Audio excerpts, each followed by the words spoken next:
Hello, and welcome to the Next Level Loan Officers Podcast, the number one podcast for loan officers by loan officers. With real originators in the trenches, just like you every single day. If they can go there, how come I can't go there? Well, you can. Like if you don't water your plants, you don't have future crops. You can't feed your family. You can't make a living. This is watering your crops. You have to find your community and you have to dig in. If it wasn't for you guys, I can tell you, probably my trajectory would have been a completely different one. We'll see you on the next Level Loan Officers Podcast.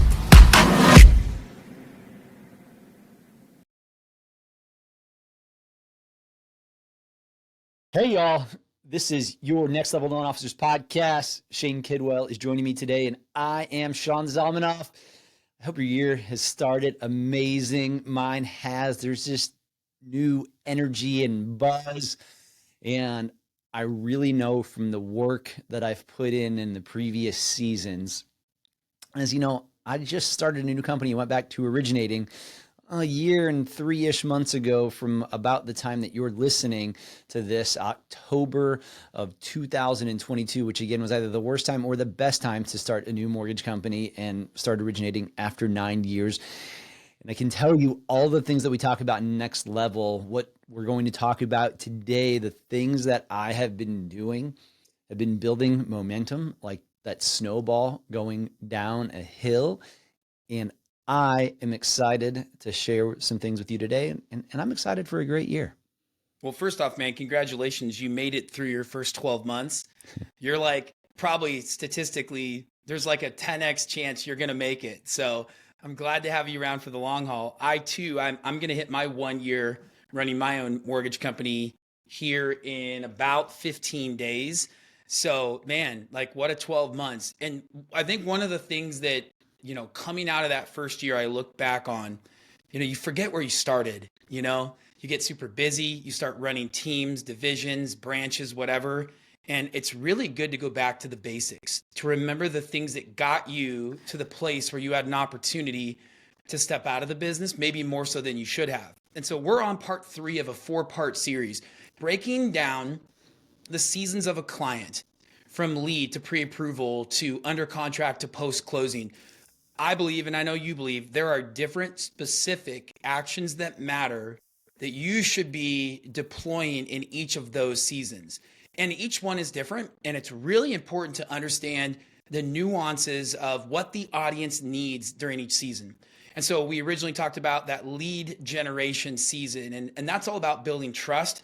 You know, we then talked about, hey, when you're pre-approved, and we talked about not doing pre-quals. So go back and listen to episode 2 to talk about that pre-approval season. It's all about education and sharing data, right? And again, those things build upon each other. So we're not saying when your client's under contract, stop educating them, stop sharing data, stop building trust. What we're saying is by this point, they should know, like, and trust you.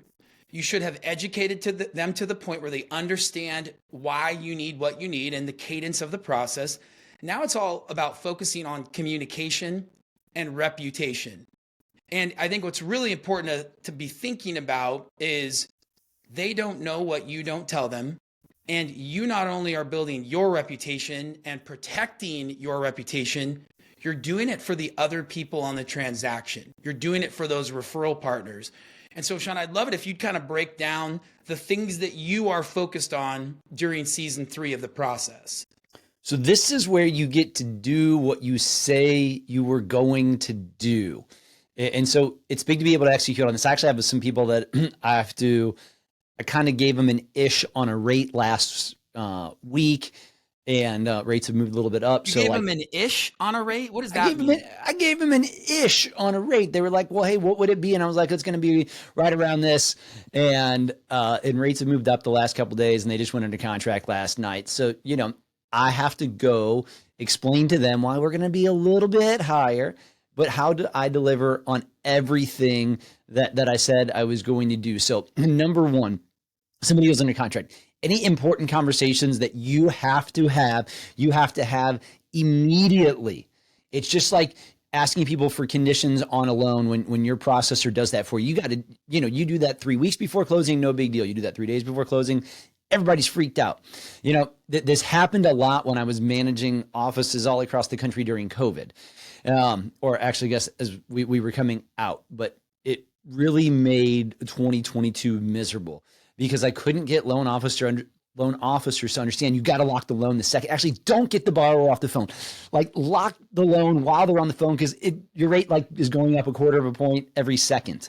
And so when that was happening, people weren't having these conversations. And then later on, it's a month later, now we're a point higher. And now evidently I had issues, and that's why I just wanted to go back to originating and having my own thing because I could control all of these things. So that's number one. Anything conversation that needs to be had gets had right away. But what this is for me, the season 3 or the third part of this. So just talked about how I protect my reputation, but this is my single biggest prospecting phase that I get to do. So it is my captive prospecting phase. By this point, I am really super confident the client is mine. We've committed, I've done my thing, we've done our guarantee, I've presented the financing, I've helped them get under contract. They're my client. But when they're writing this offer, I'm looking up that listing agent. And if I haven't worked with the buyer's agent before, I want to know their stats as well too. Because is this an agent who did 3 deals last year or did 35 deals last year? Because listen, my world's not fair and I don't treat everybody the same. So if you've done 50 transactions last year or you've done 4 transactions last year, man, I am rolling out the red carpet on 50 transactions. Without a doubt, you are the way that I present the financing is off the charts to you because I want them to be thinking, ooh, how can they do that for my clients? And the amount of communication and updates that I will do throughout, I'll probably hit them 8 times. If somebody's done a lot of transactions with text and or phone calls, I mean, they get some automated emails, but there'll be 8 different text and phone calls that they get throughout the course of this because that's the time where I hold your check, Mr. Realtor. And so if you want to get paid, you got to deal with me. And I'm a pretty nice guy to deal with. And I make your life super easy when you're responsive. So by me updating them right away, once we're in a contract, hey, just so you know, I mean, I know I told you they were guaranteed. I know I put that $5,000 behind it, but let me explain exactly where we are. We're completely underwritten. We're need a couple things. Well, obviously we need title, potentially appraisal. If we don't get the waiver, and of course I'll know by the time I'm talking to them at this point if we need the waiver. And so I'm laying out the quick timeline. Hey, here's when you'll hear from me next. Here's what's going on. And I lay that out because if that's an agent that is doing 10 deals, 20 deals, 30 deals a year that are potential buyers for me, there is no single person I can possibly prospect to better. So that is, again, any uncomfortable conversations or just needed conversations we're going to have up front right away. And then I am prospecting my behind off to the listing agent and potential buyer's agent if they don't know me throughout this process right here. So a couple of things that you talked about here that I want to highlight. So when it comes to the communication that you're employing, you're consistent, you have a ton of clarity, right? You're also creative in what you're sharing. But you're doing it in a way that just feels normal. Like you're talking about your guarantee, you're talking about closing early, you're introducing somebody who isn't, really super clear on who you are. You're giving them context. Hey, this is what I do for all my people. This is how I roll out the red carpet. These are the things you can expect to get. I think those components of communication are key. And then again, the number one thing with communication, which also protects your reputation, is it's early. It's very proactive and it's very clear. You're saying this is what's happening. This is what could happen. You can expect to get this. Something may be changing in the market. Be aware of this. And I think that's super important. So what I've done is I've packaged all of that in a weekly update that I do on the deal. But before I go into that, that's the number one thing I do for people. And this is the number one thing I coach everyone on my team, everyone I've ever worked with. When you're under contract, that's the thing you do. But before that, there are some non-negotiables that you alluded to, I want to just really hammer home quickly. First and foremost, you need to have automated communication that is going out as frequently as the football is moving down the field, right? Now, in my world, and I know in your world, that's email and text, right? So, and again, these are automated, but they're not like you've written these communications. So it's automated, but it's custom curated content. And I do the same thing. You can do this with your LOS. You can zap it to a CRM. Have some communication going out when other people are moving your file. In my system, processor moves the loan, milestone changes, communications going out. Those are like non-negotiables that aren't high-level communication. Those are ground-level communications. They have to be done. So that's number one. Number two, the day or the day before I get under contract with anyone, I have a conversation with each party setting the expectations for the 30 days, 20 days, whatever that's going to look like. I do that with the listing agent.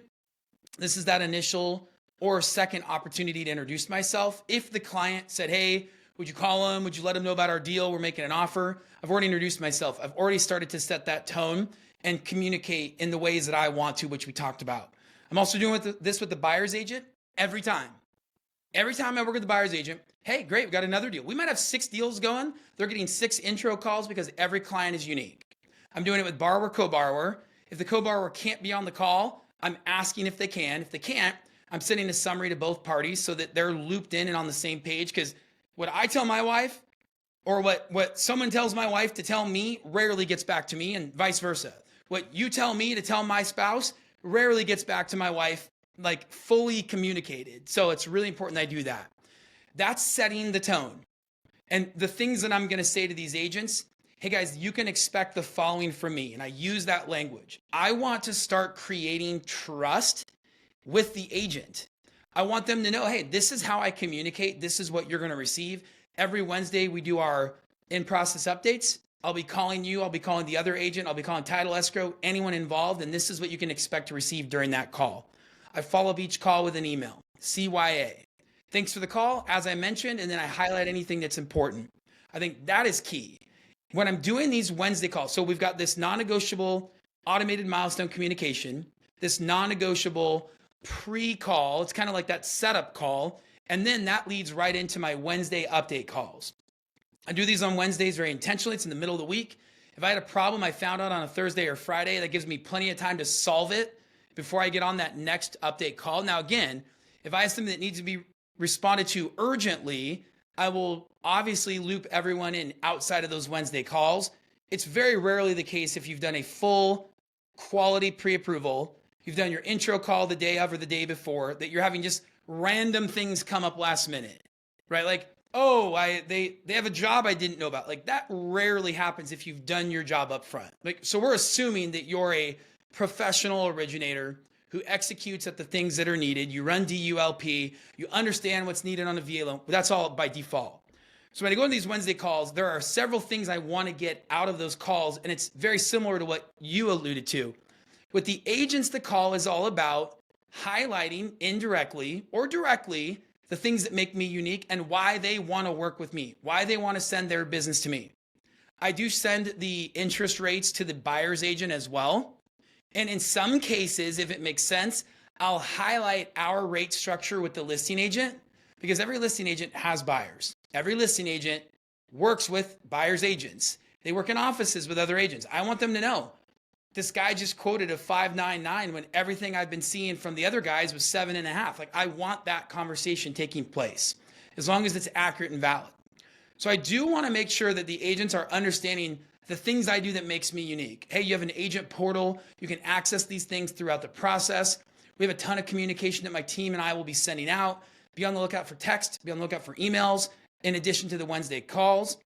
I talk about the process of closing, the benefits we give our people. Hey, like, if you have a moving truck or something like that, highlight those things to, again, show the creative things that you do that make you unique. I call these proprietary value adds.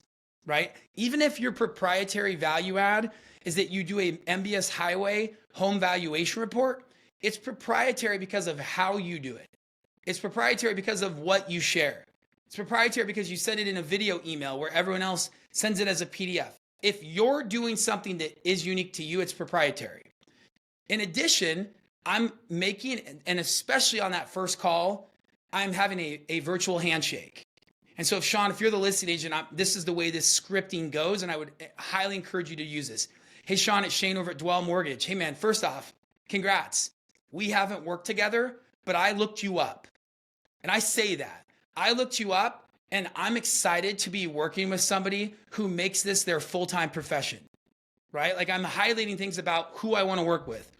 A couple things, Sean, I just want to get off on the right foot with so you know who you're working with.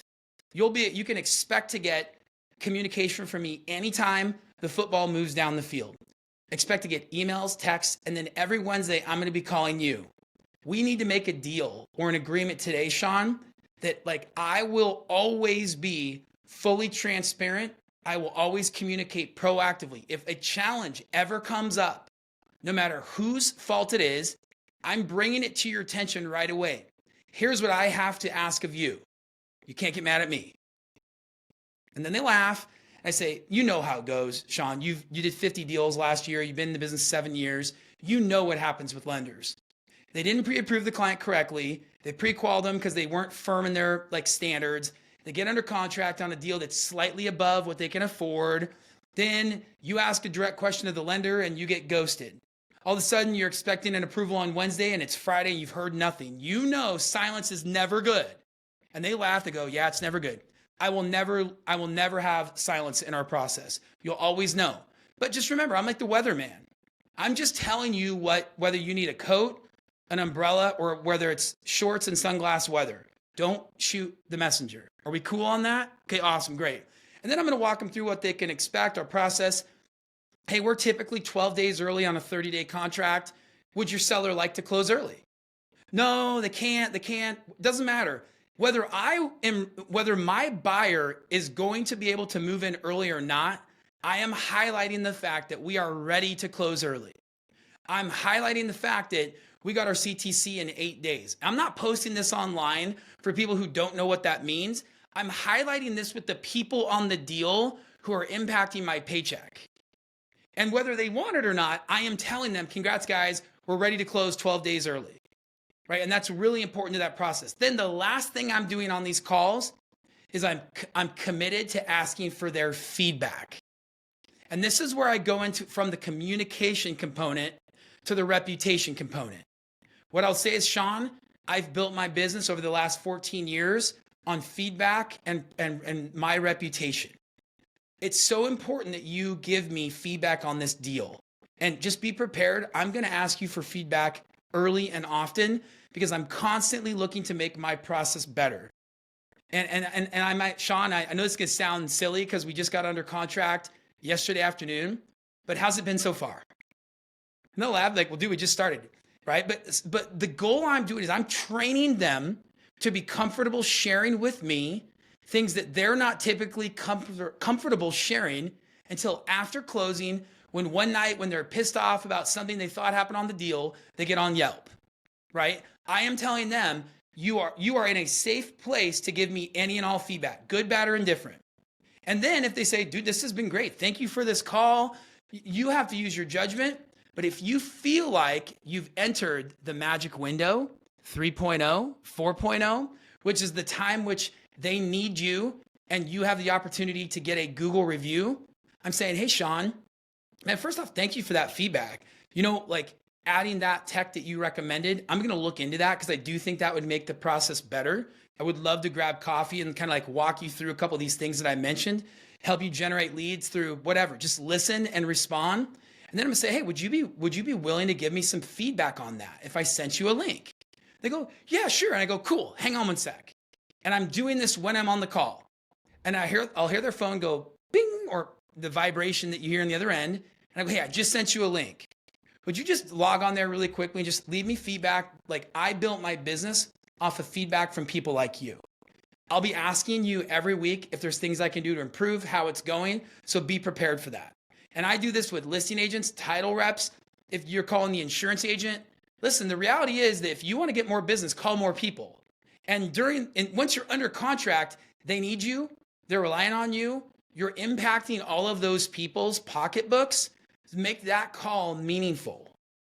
So There's one other thing that I want to share, but there's a couple, well, there's a lot of great points that Shane made, but one, so very early on in the process, that first phone call, he's asking for feedback. And so this goes back to, something called the trial close. Like, you ask somebody, hey, is it raining outside today? And if it's raining, they say yes. And when you get somebody to say yes to one thing, they say yes to more things later. So when you can make them laugh about, hey, how's this phone call going? Can you give me feedback on this right now? You've set the stage for the next time you ask for that feedback for them to be able to say yes. Number two, like really, really clear expectations and agreements laid out of exactly what's going to happen. And then anything that you do, you brand to yourself as proprietary on there. So when your widget in your process goes from A to K or whatever, how many steps you have in it, that's yours. That's how you brand yourself. And now there's something else that I do in this process. And so if you guys are watching us here on YouTube, you're going to see it. If you're in Next Level, I've been sharing this for a while. So I want to share with you my handwritten notes. And if you're looking at these right now, I got some fancy handwritten notes. So like this envelope here, it's got blue, like before everybody stopped doing wedding invitations and they just did it all online. This is what it is. I got this fancy blue foil inside of here. I've got cardstock as thick as you can get on whatever this half sheet size of paper is that they print. So it's nice and it's weighty when you send it out. And I write a quick handwritten note after that call to the agents. And I'm probably sending one to the buyer's agent. I send them to the clients throughout the process because now you don't have to have a fancy note. You can do any handwritten note. Handwritten notes are great. I like the branded note. And the reason that I like the branded note and I do it all fancy like this is because I don't like it when people send me a handwritten note with a business card. Just kind of weird that there's a business card thrown in there. But when your entire note is a business card, when it has all of your information on there, it comes off different in how that appears. Plus, after I've laid out my expectations, told them what I'm going to do, and they're like, wow, no lender has called me in the last year and a half. They just called me. And then they get this note, and then I communicate with them, and I do what I say I'm going to do throughout the whole process. We have a different kind of transaction that when I do ask for that feedback at the end, when I do want to meet for coffee because they've closed 50 transactions and they could move the needle massively for my business, all of those things stack up to them saying yes to me in the future as well too. Love it, man. Well, guys, if this has been valuable, I would just challenge you to just take action, right? There's like, we fight, we claw, we scratch to get a deal under contract. And in many cases, we act as though we've reached the pinnacle, the summit, just by getting to the contract stage. And this is actually where the game begins, right? Everything else before that was preseason football, preparing you for the most important season. This is where you make your money.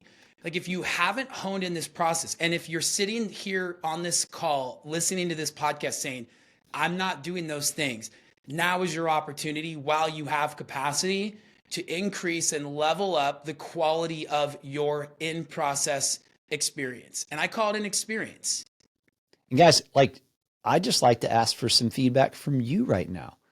If these podcasts move the needle for you, can you go to iTunes or Stitcher or Google Play or wherever you happen to be listening to this to and leave us some 5-star feedback as well on how this podcast is helping you in moving the needle in your business. Well, guys, as always, I'm Shane Kidwell. This is Sean Zalmanoff. Thank you guys for making our podcast the #1 podcast by originators for originators. We say that because we're actively in the business, feeling the pains, digging the foxholes with you. We'll see you on the next episode. Peace out.